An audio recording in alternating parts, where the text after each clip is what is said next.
తాకట్లో ఉన్న మీ బంగారాన్ని విడిపించి ఆ రోజు ఆన్లైన్ రేటుకి కొంటాం. Sharma gold company. నమస్కారం, వెల్కమ్ టు సుమన్ టీవీ. నేను గీతాంజలి. సెప్టెంబర్ 7 సంపూర్ణ చంద్రగ్రహణం అండి. పట్టువిడుపు సమయాలు ఎలా ఉన్నాయి, ప్రధానంగా ద్వాదశ రాశుల వారిపైన ఈ చంద్రగ్రహణ ప్రభావం ఎలా ఉంటుందో తెలుసుకుందాం. ఖచ్చితంగా పాటించవలసినటువంటి నియమాలు, తీసుకోవాల్సిన జాగ్రత్తలు, అలాగే పరిహారాలు ఏవి చేస్తే మంచిదంటారు, ఇవన్నీ కూడా తెలుసుకుందాం. వివరించేందుకు ప్రస్తుతం మనతో పాటు ఉన్నారు. గత దగ్గర ఒక 15 సంవత్సరాలుగా ఒక 30,000 జాతకాలకు పైగా చూసినటువంటి అనుభవం కలిగి, అలాగే 2015వ సంవత్సరం నుంచి అండి, దాదాపుగా ఒక 9 ఏళ్ళు కావస్తుందేమో, అప్పటి నుంచి కూడా పితృదోష నివారణార్థం ఎన్నో పూజలు జరిపిస్తూ చాలా మంది జీవితాల్లో ఒక మార్పును అందించినటువంటి గురువు గారు, ప్రముఖ జ్యోతిషులు బ్రహ్మశ్రీ నందిబట్ల శ్రీహరి శర్మ గురువు గారు ఉన్నారు. వారితో మాట్లాడి ఈ చంద్రగ్రహణం గురించి పూర్తి విషయాలు తెలుసుకుందాం. గురుగారు నమస్కారం అండి. వాగర్థావివ సంపృక్తౌ వాగర్థ ప్రతిపత్తయే జగతః పితరౌ వందే పార్వతీ పరమేశ్వరౌ.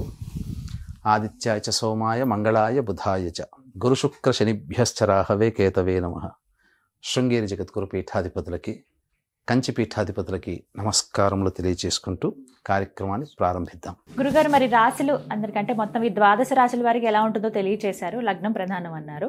విడివిడిగా రాశుల ప్రకారంగా మాట్లాడుకుంటే, అంటే 12 దాంట్లో సమయభావం వల్ల వీలు కాదు కాబట్టి 3 రాశులు ఒక వీడియోగా మనం చేస్తూ ఉన్నాం. ఇందులో భాగంగా ఇప్పుడు తెలుసుకోవాలనుకున్నవి తుల, అలాగే వృశ్చికం, ధనస్సు. ఈ 3 రాశుల వారికి ఈ చంద్రగ్రహణ ప్రభావం ఎలా ఉంటుంది, వారు ఎలాంటి సమస్యలు ఎదుర్కొంటారు, వాటి నుంచి బయటపడాలంటే ఎటువంటి పరిహారాలు చేసుకోవాలో వివరించండి. తప్పకుండానమ్మా. మీరు అడిగినటువంటి సెగ్మెంట్లో 3 రాశులు, అందులో ఒక రాశి అద్భుతమని చెప్పారు, ఒక రాశి మధ్యస్థమైన ఫలితాలు పొందుతారని, ఇంకా ఒక రాశి అయితే ఇక పూర్తిగా నెగిటివ్ అని చెప్పారు. కానీ వాస్తవంలో చూస్తే ఈ 3 రాశుల్లో చెప్పబడినటువంటి ఫలితాలు ఏమున్నాయో అవి తారుమారు అయ్యే అవకాశాలు ఉంటాయి. ఎందుకండి? కారణం ఏంటంటే ఆ వ్యక్తి జన్మించిన లగ్నమే ప్రధానం, ఒకలా ఉండదు ఇప్పుడు. కాబట్టి ఇప్పుడు మనము ఈ యొక్క తులారాశికి తీసుకుందాం.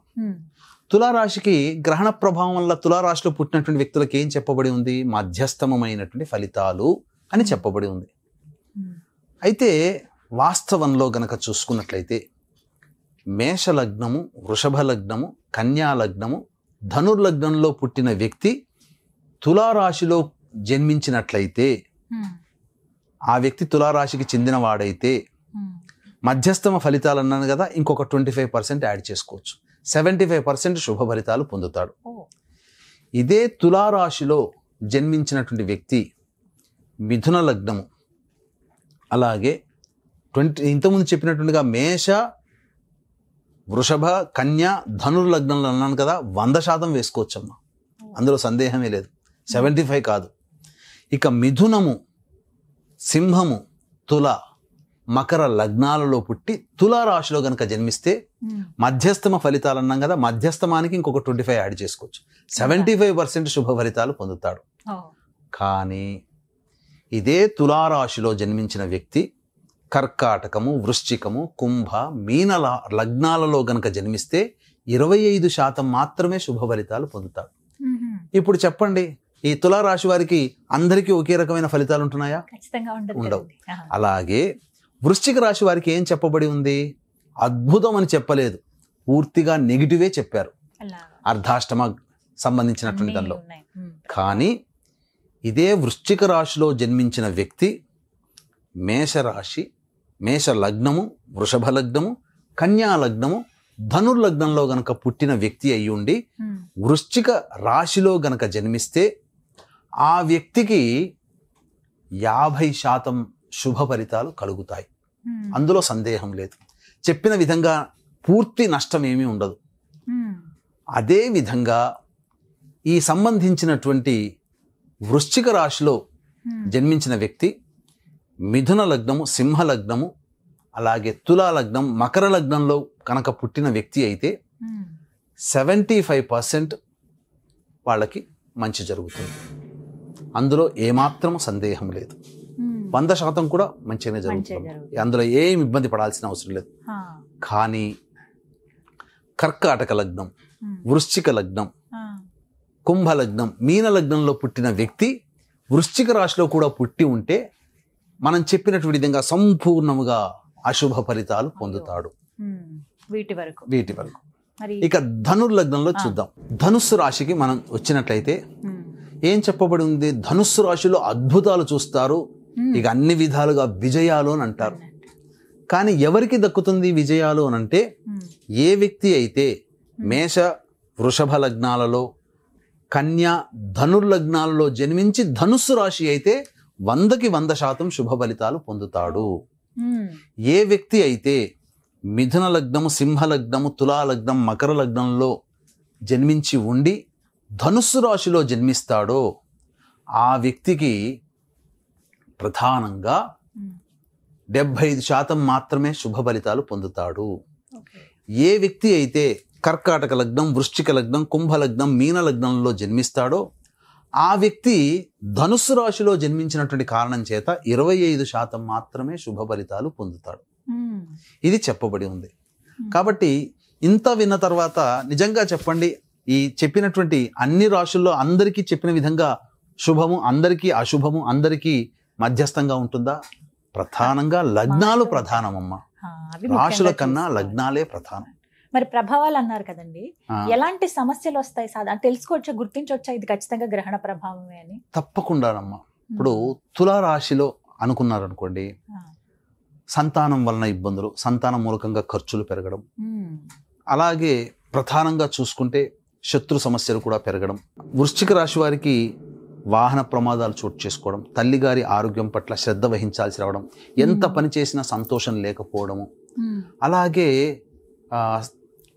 ఫిక్స్డ్ అసెట్స్ లిక్విడేట్ అయిపోతాయి, కరిగిపోతాయి, స్థిరాస్తులను అమ్ముకోవాల్సిన పరిస్థితి వస్తుంది.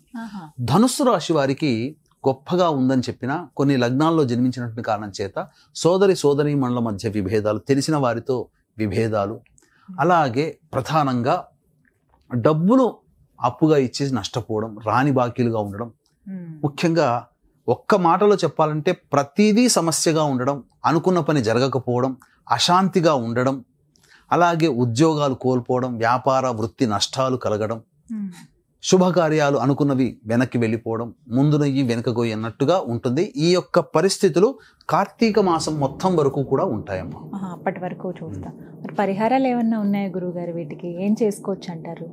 తప్పకుండానమ్మా. ప్రతి సమస్యకి కూడా 2 రకాలైనటువంటి పరిహారాలు ఉంటాయి, ఏ సమస్యకైనా. ఇప్పుడు మీకు ప్రధానంగా ఒక వ్యక్తి స్కూల్లో చేర్పిస్తారు స్టూడెంట్ని, గొప్పగా చదువుకున్నవాడైతే స్కూల్లోనే ఉంటుంది, కానీ ఆ స్కూల్లో చెప్పింది అర్థం కాక మళ్ళీ పిల్లలకి ట్యూషన్లు పెడతారు, అప్పుడు కుదురుకుంటారు. ట్యూషన్లో ఉండడం ద్వారా కాస్త మంచి ర్యాంకులు సంపాదించుకోవచ్చు.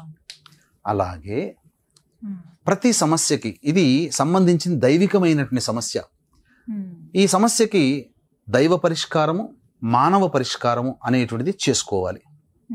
ముందుగా ఈ దైవ పరిష్కారం కనుక చూసుకున్నట్లయితే, ఏర్పడుతున్నటువంటి గ్రహణం ఏర్పడుతున్నటువంటి నక్షత్రం పూర్వభాద్ర నక్షత్రం 8వ తారీఖు రాత్రి 10 గంటల వరకు ఉన్నటువంటి కారణం చేత మన పీఠమాధ్వర్యంలో ఈ యొక్క చెప్పబడినటువంటి సోకాల్డ్ మిథున, కర్కాటక, సింహ, తుల, మకర, కుంభ, మీన రాశుల్లో జన్మించినటువంటి వాళ్ళకి సంబంధించి కొన్ని దోష నివారణ పూజలు, హోమాలు అనేటువంటి, గ్రహణ దోష నివారణ పూజలు, హోమాలు అనేటువంటివి చేయించడం జరుగుతుంది. నా వ్యక్తిగత అభిప్రాయంలో 12 రాశుల్లో జన్మించిన వాళ్ళు చేసుకోవాల్సిందేనమ్మా.